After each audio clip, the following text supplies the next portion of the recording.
Hello students. तो आज के लेक्चर में हम डिस्कस करेंगे numerical related to chapter motion in a straight line. तो आज के जो न्यूमेरिकल हैं वो ग्राफिकल रिप्रेजेंटेशन में होंगे। तो देखते हैं पहले न्यूमेरिकल में हमने क्या फाइंड करना है। तो in the first numerical, the velocity time graph of an object moving along a straight line is as shown in figure। तो स्टूडेंट्स, एक ऑब्जेक्ट है वो सीधी रेखा में, सीधी लाइन में चल रहा है, moving along a straight line. उसका वेग एंड टाइम का ये रहा ग्राफ। इस ग्राफ की हेल्प के साथ हमने स्टूडेंट से क्या फाइंड करना है? The distance covered, the displacement of the object. तो हमने टू क्वेश्चंस हैं, इनके आंसर फाइंड करने हैं। एक तो उसने कितनी दूरी तय की, that is the distance covered. Second है द डिस्प्लेसमेंट। तो दूसरा है हमारा क्वेश्चन, डिस्प्लेसमेंट कितनी होगी। अब समय कितना दिया गया है? समय है टाइम 0 सेकंड से अप टू 5 सेकंड।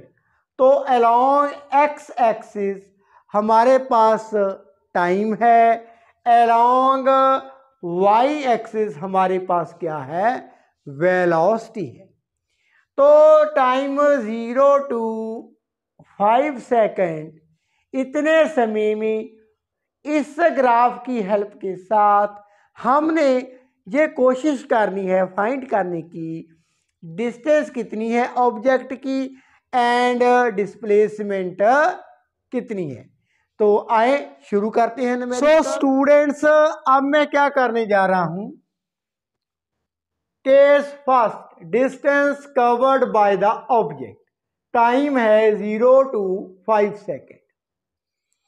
तो ये हमारा origin O A B C D E F and final is G।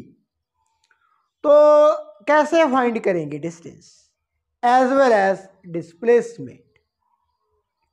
तो हमने क्या सीखा था students? Distance covered by the object और displacement covered by the object, ये किसके इक्वल होती है? तो ये इक्वल होती है area under velocity time graph.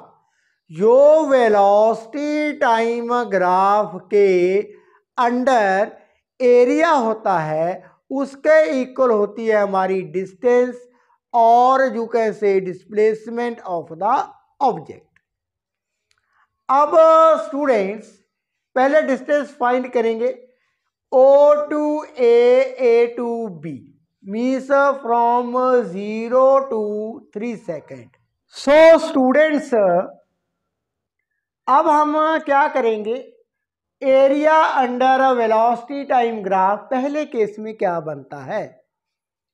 O to A to B means ये हमारे पास ट्रायंगल बनती है, इसके एरिया के इक्वल है area under velocity time graph. आगे BCD, ये भी एक ट्रायंगल बनती है, इसका एरिया फाइंड करेंगे एंड EF के अंडर जो एरिया बनता है मीन्स रेक्टेंगल DEFG। तो distance covered by the object equal to होगी किसके? 1 2 3, इन तीनों एरिया के अगर हम एड अप कर देते हैं इक्वल होगा। डिस्टेंस क्या होगी? इक्वल होगी। तो distance covered by the object time 0 to 5 second S equal to area of triangle OAB plus area of triangle BCD plus area of rectangle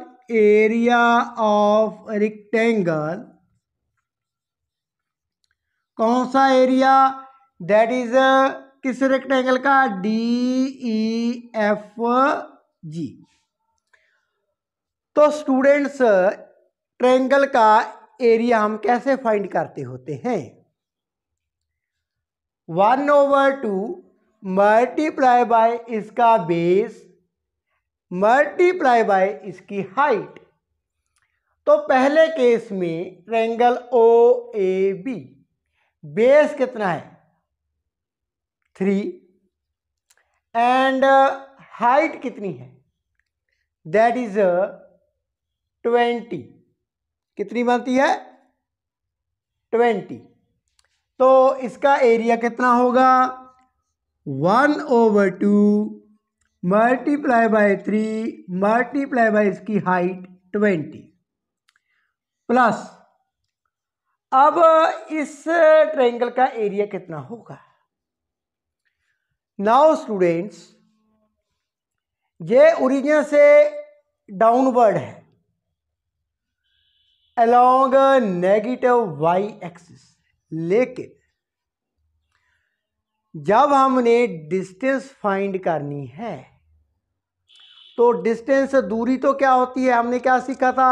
that is always positive. Distance क्या होती है? Positive. तो अब आपने इस triangle की जो height है वो -20 नहीं माननी, you have to be taken it positive. So इसका एरिया 1/2, अब बेस कितना मानता है? That is 1 and multiply by 20। इसके आगे नाउ रेक्टेंगल का एरिया क्या होगा? Length multiply by breadth. E2F किसके इक्वल है? DG मीन्स 1 एंड इसकी लेंथ कितनी मानती है? That is 10। तो ये बनी हमारे पास 1 मल्टीप्लाई बाय 10। अब इसको सॉल्व कर लेते हैं। ये कैंसिल हो जाएगा और ये भी cancel. Now 3 multiply by 10 30 plus 10 means 50 metre. तो distance covered by the object, कितनी दूरी तय की ऑब्जेक्ट ने 0 to 5 सेकंड में? That is 50 metre. कौन सी प्रॉपर्टी हमने लगाई? हमने प्रॉपर्टी लगाई है distance covered by the object equal to velocity time graph के जो अंडर एरिया होता है उसके इक्वल होती है। Area under velocity time graph के अंडर एरिया इक्वल टू होगा distance covered by the object. Now इसके आगे स्टूडेंट्स हमने डिस्प्लेसमेंट फाइंड करनी है। तो विस्थापन कितना होगा? डिस्प्लेसमेंट के लिए हम वही प्रॉपर्टी लगाएंगे, area under velocity time graph equal to the displacement of the object. तो अब हम सेकंड केस को डिस्कस कर लेते हैं। तो स्टूडेंट्स अब डिस्प्लेसमेंट फाइंड करते हैं, वही फार्मूला है हमारे पास। तो डिस्प्लेसमेंट के लिए कितना एरिया होगा? Area of triangle OAB, same case 1/2 इसका base multiply by height plus area of triangle BCD। Now students, important step of this numerical, जब हमने दूरी फाइंड की थी, डिस्टेंस फाइंड की थी, तब हमने अब डिस्टेंस क्या होती है, ऑलवेज पॉजिटिव, बट डिस्प्लेसमेंट क्या हो सकती है, नेगेटिव भी हो सकती है। तो इस केस में स्टूडेंट्स अब हम डिस्प्लेसमेंट फाइंड करने जा रहे हैं। तो इस ट्रायंगल की हाइट है दैट इज -20 कंसिडर करेंगे। एरिया ऑफ ट्रायंगल BCD में जो ट्रायंगल की हाइट है, ऊंचाई है, डिस्प्लेसमेंट के केस में क्या कंसिडर की जाएगी, दैट इज -20, मीन्स हम जे -20 को यूज करेंगे। तो area of triangle BCD half multiply by 1 multiply by -20। और स्टूडेंट आगे area of rectangle same that is 1 multiply by 10। तो इसको कैंसिल कर देते हैं, ये 10 बन गया -10। नाउ ये बना हमारे पास 30 प्लस 10, यहाँ पर नेगेटिव था तो ये बन जाएगा -10 एंड +10। सो -10 कैंसल विद +10, तो डिस्प्लेसमेंट स्टूडेंट क्या बनती है, दैट इज 30 मीटर। तो एक ही इसमें इम्पॉर्टेंट स्टेप था, दैट इज जब आपने डिस्टेंस फाइंड करनी है, आपने जो ट्रायंगल की ऊंचाई है सेकंड ट्रायंगल BCD की, ये पॉजिटिव माननी है। व्हेन आपने डिस्प्लेसमेंट को फाइंड करना है, then you have taken the height -20। Now students आगे का न्यूमेरिकल डिस्कस कर लेते हैं। Now students in the next numerical हमारे पास time period along x axis and velocity in metre per second y axis. तो ये रहा वेलोसिटी टाइम ग्राफ।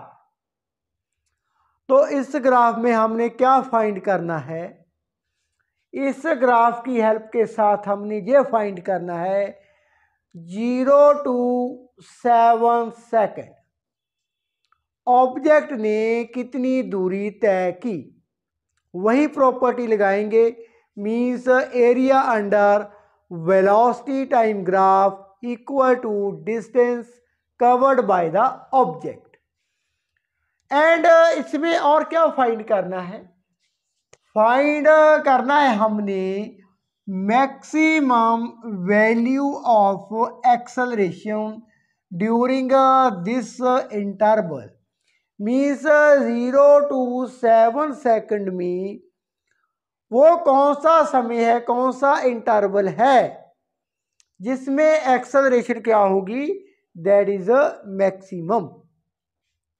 तो हम ये जानते हैं slope of velocity time graph equal to acceleration. अब स्टूडेंट्स इस ग्राफ को देखते हैं O2A। इन 2 सेकंड में वेलोसिटी है, जो वेग है वो निरंतर बढ़ता जाता है, इंक्रीज होता जाता है। A to B वेग में कोई चेंजेस नहीं है। Now B to C again हमारा क्या है, जो ऑब्जेक्ट है उसका वेग निरंतर बढ़ता है, means positive acceleration.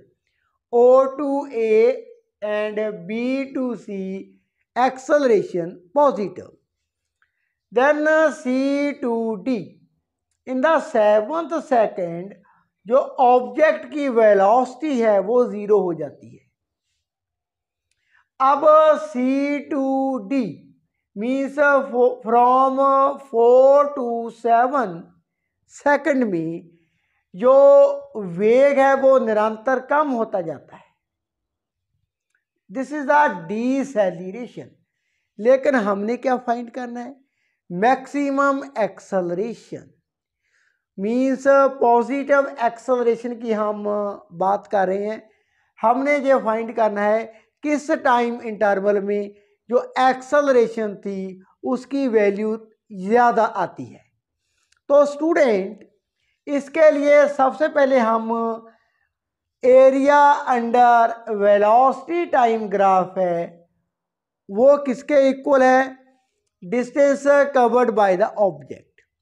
Now area under velocity time graph के जो पार्ट हैं मीन्स ओ टू ए, इसके अंडर एरिया, ये भी एक ट्रायंगल बनती है, and then O A to B, इसके अंडर रेक्टेंगल बनती है, एंड बी टू सी, इसके अंडर क्या बनता है, ट्रापीजियम बनता है हमारे पास, एंड देन अगेन ट्रायंगल बनती है। तो स्टूडेंट अब distance covered by the object, distance covered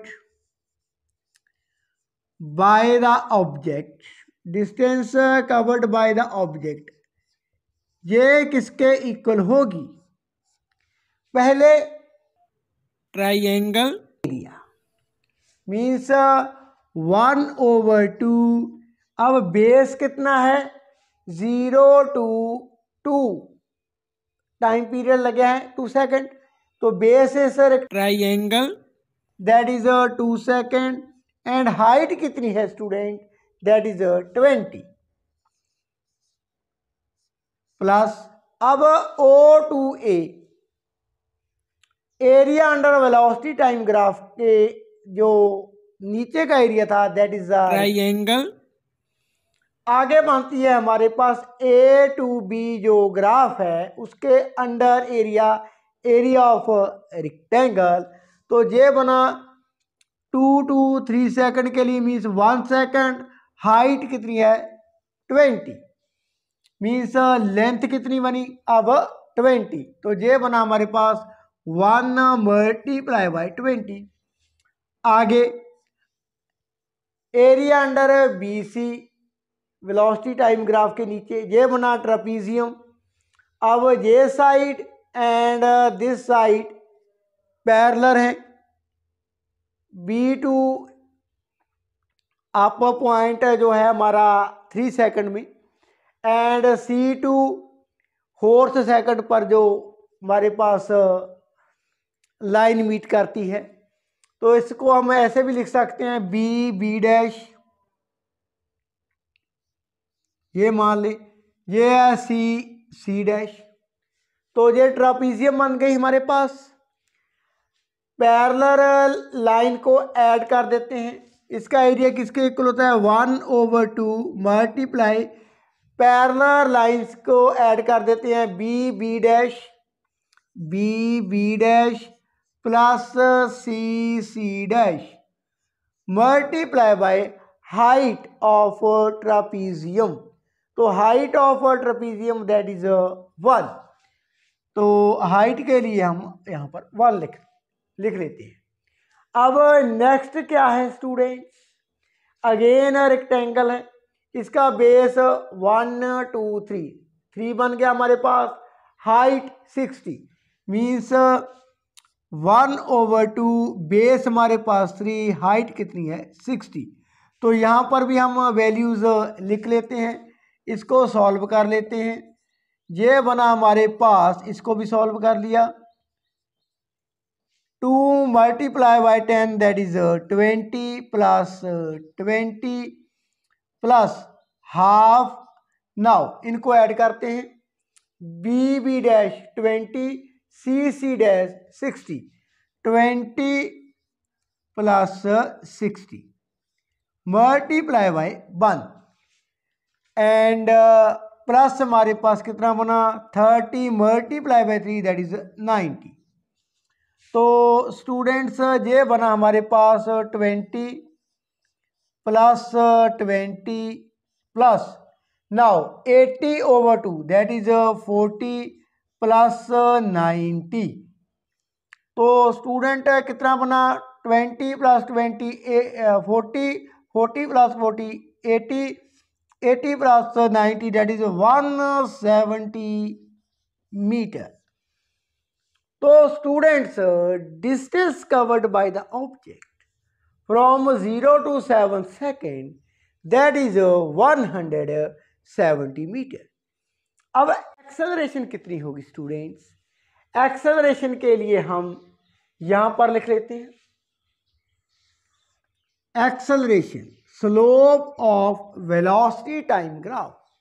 तो स्लोप कैसे फाइंड करेंगे? यहां पर तो नहीं करेंगे, यहां पर करेंगे O to A then B to C। हमने मैक्सिमम एक्सेलरेशन देखनी है। सो y2 माइनस y1 एक्सेलरेशन क्या होती है? y2 minus y1 over x2 minus x1। y2 यहां पर y2 कितना है? हम कोऑर्डिनेट लिख लेते हैं इस पॉइंट के, दैट इज x1 कितना है, x2 कितना है 2, y2 कितना है दैट इज 20। एंड यहां पर x1 y1 वो 0 0 है, x1 y1 दैट इज 0 0। तो स्लोप कितनी बनी इस केस में? O to A ये बनी हमारे पास y2 minus y1 that is 20 minus 0 over x2 2x1 0, ये बनी 20 over 2 that is 10 metre per second square, metre per second square. और स्टूडेंट B to C देखें, इसके कोऑर्डिनेट कितने बने? 3 20, इसके बने 4 60। नाउ y2 कितना है? 60 है, y1 हमारा 20 है ओवर 4 माइनस 3, ये बना हमारे पास 40 over 1 means 40 metre per second square. This is our answer. Maximum acceleration कितनी है? 40 मीटर पर सेकंड स्क्वायर। किस टाइम इंटरवल में एक्सेलरेशन मैक्सिमम होगी? That is from 3 to 4 second. Time interval interval 3 to 4 second.